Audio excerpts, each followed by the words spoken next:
প্রথমেই আমি কিছুটা টক দই দিয়ে এটা খুব ভালো করে মাখিয়ে নেব।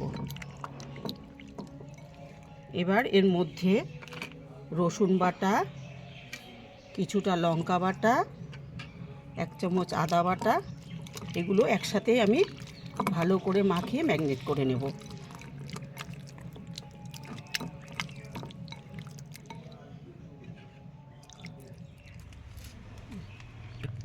এবার এর মধ্যে আমি কিছুটা রেড চিলি পাউডার দিয়ে দেবো, তারপরে কিছুটা গরম মশলা দিয়ে খুব ভালো করে আবার মাখিয়ে নেব।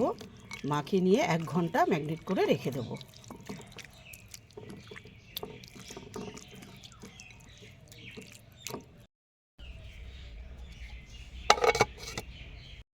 হয়ে গেছে।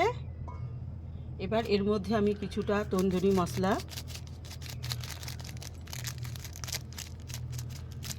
2 চামচ থেকে 3 চামচ দিলেই হবে, আর কিছুটা সর্ষের তেল, পরিমাণ মতো লবণ দিয়ে এটাকে আবার ভালো করে মাখিয়ে 10 মিনিট ঢাকনা দিয়ে রেখে দেবো। 10 মিনিট হয়ে গেছে। এবার আমি কিছুটা বাটার দিয়ে খুব ভালো করে মিশিয়ে আরও 5 মিনিট রেখে দেবো। আমি 5 মিনিট ঢাকনা দিয়ে রেখে দেবো।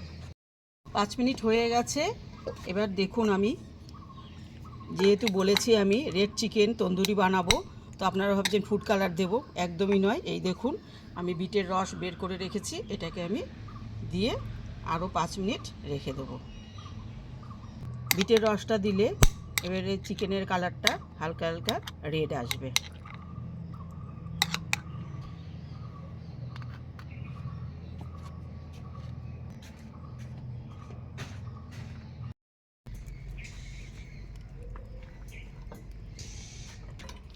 দেখতেই পাচ্ছেন আমাদের উনান ধরানো হয়ে গেছে। উনানের উপর একটা নেট রেখেছি।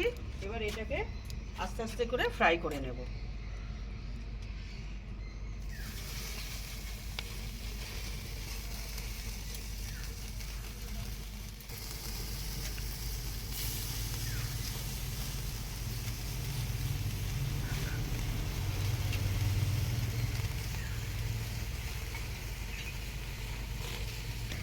তন্দুরি বানানোর জন্য কাঠের উনানটা বেস্ট, কারণ যেহেতু এটা একটু পোড়া পোড়া হয়, এই জন্য আমি কাঠের উনানেই করছি। খুব অল্প আগুনে আস্তে আস্তে করে করতে হবে। আমার বাড়িতে যেহেতু গুল নেই, তাই অনেক কষ্ট করে কটা কাঠ জোগাড় করে এটা বানাচ্ছি। আপনারাও বাড়িতে বানাবেন এইভাবে। অল্প অল্প করে মশলা দিতে হবে, দেখতেই পাচ্ছেন অল্প অল্প করে মশলা দিচ্ছি, আর সাথে বাটারও আছে।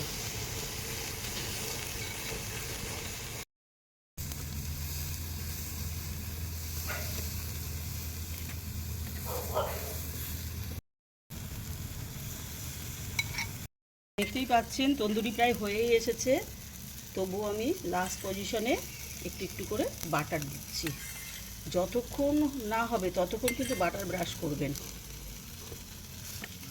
এইভাবে বাড়িতে একবার বানিয়ে খেয়ে দেখুন, খুব ভালো লাগবে। রেস্টুরেন্টে গিয়ে চিকেন তন্দুরি খাওয়া লাগবে না, নিজেও খান, বাড়ির ছেলে মেয়েদেরও খাওয়ান, তাতে মনও ভরবে, পেটও ভরবে। ভিডিওটা যদি ভালো লেগে থাকে তাহলে অবশ্যই লাইক, শেয়ার, কমেন্টস করবেন। ভিডিওটা সম্পূর্ণ দেখার জন্য অনেক ধন্যবাদ।